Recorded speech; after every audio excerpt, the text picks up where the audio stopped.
Well, the name is Mike Brescia. Live in southwest section of Hartford, Linmore Street, and I'm a retired teacher. I've taught many years in the Hartford system, and I taught all those years at Buckley High School, except for maybe the last 5 in which I went over to the adult school as the resource teacher and spent many years at the adult evening school where I was the resource teacher and the putative principal, but not the administrative principal. Yeah.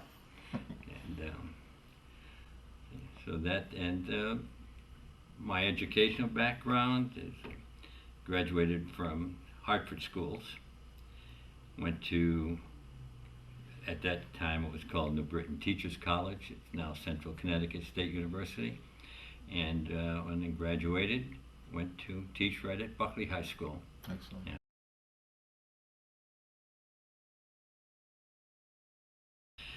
Well, a lot of people work very hard for people to get to vote. And if you have the ability to vote, you should use it. That's the problem, or that's the basis of our, I believe, democracy. A person has to be able to vote, to make his choice. And if you don't vote, then you're defeating the purpose. The idea is to make your voice heard. Now, even though there's 4 candidates, 4 positions, does not negate the duty of the citizen to express himself in a democracy.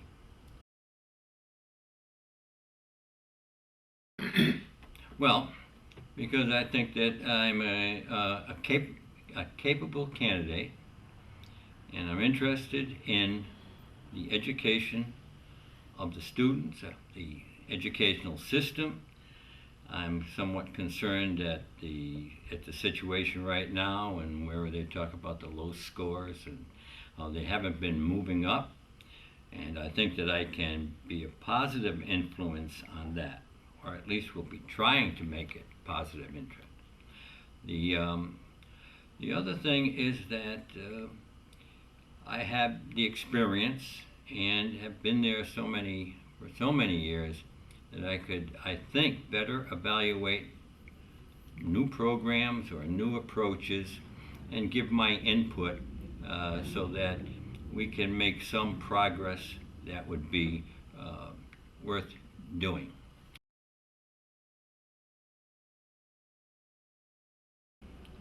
Well, he has to have a desire and also the intent to move the educational system forward. If you're not going forward, then you're going to be slipping backward. This is important because we're dealing with the education of the youth. They're going to be the adults of tomorrow. We need adults who are able to think clearly and to make themselves valuable to society. Now, an educated person is somewhat like that. So I think that what the Board of Education member has to do is to look at this, not so much as a temporary thing or a day-to-day thing, but looking toward the future. What are we going to end up with at the end of graduation? Will we have someone who is able to move forward and be a positive member of society, or will we just have more of the same, which might be people who would like to move ahead but have not gotten the opportunity? An educated person is one that we want in this society.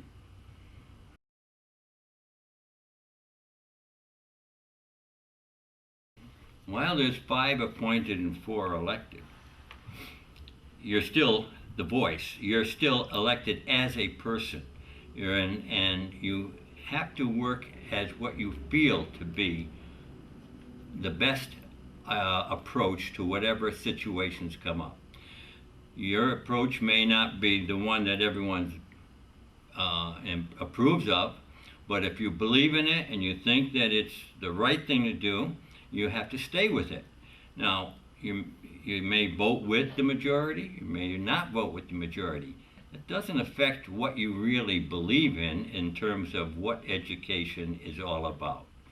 To ride with the majority or to ride with the crowd, that's one thing. But if you're elected, people are electing you not because you're there, but because you say you can do something and do something well. Now, that's what I think you might have, what you have to do.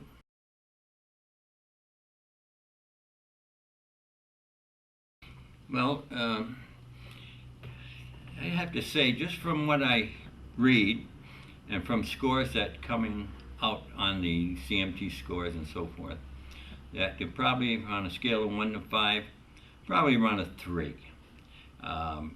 Certainly, they are improving, as the people have said, as the results come out. But for all the input, I don't believe they're improving enough and have to move ahead further. There are other things around education besides test scores. For instance, the notable absenteeism. That's a problem. If you're not there, you can't learn.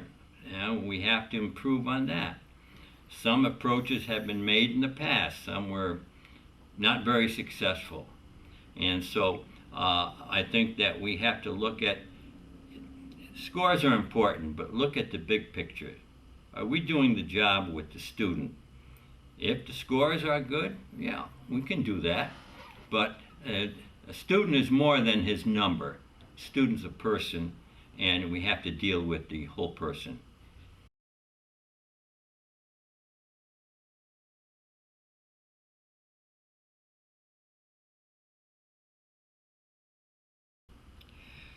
Well, the greatest challenge, as usual, is to get a person what we might call fully educated.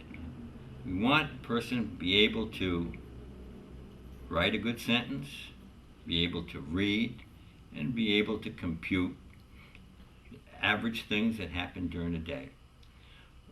We have to get them so that they can be a vital, viable part of society.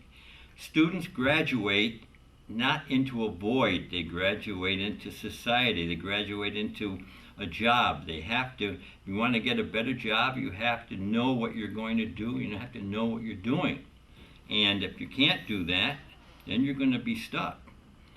The result is that we have people who are frustrated. So it is a platitude to say, let us educate the whole child.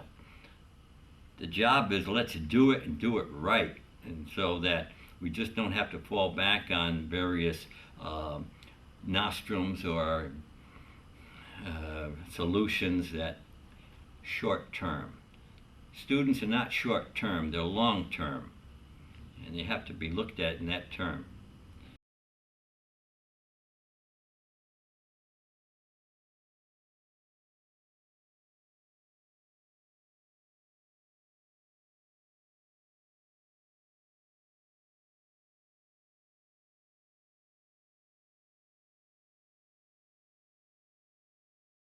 Well, yeah, I understand that problem because I had come across that many times, and especially at the adult school, when they graduated, they went on to the community college, but then would come back and tell us that they had to take remedial courses.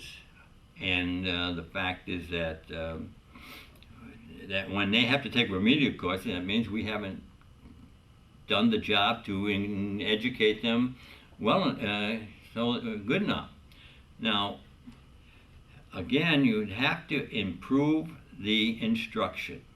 You have to, we have to, that goes with the teacher. Who's the instructor? The teacher. And we want to find out just what's happening at the school at the grade level. Absenteeism hurts. High mobility in especially a city like Hartford, other cities too.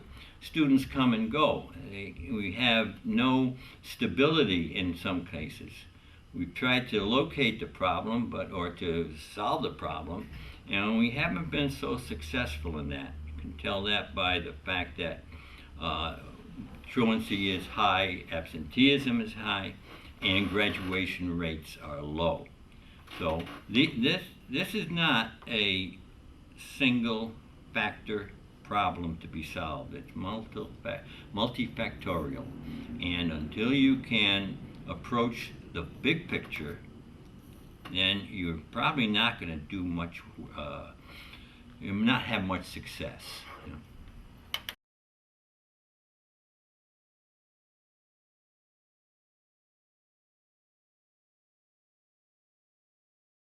Well, it seems that if you have a job opening and people are applying for the superintendency, that they have, most of them would have educational backgrounds that have been successful in other school systems. And so I believe that we'd have to look for one who has something a little different than all the others. Maybe a little far-reaching, maybe a little unusual, that you think it might work better than others. But again, most of the superintendents or candidates, I'm sure, would be good. We're looking for the best one of the good ones.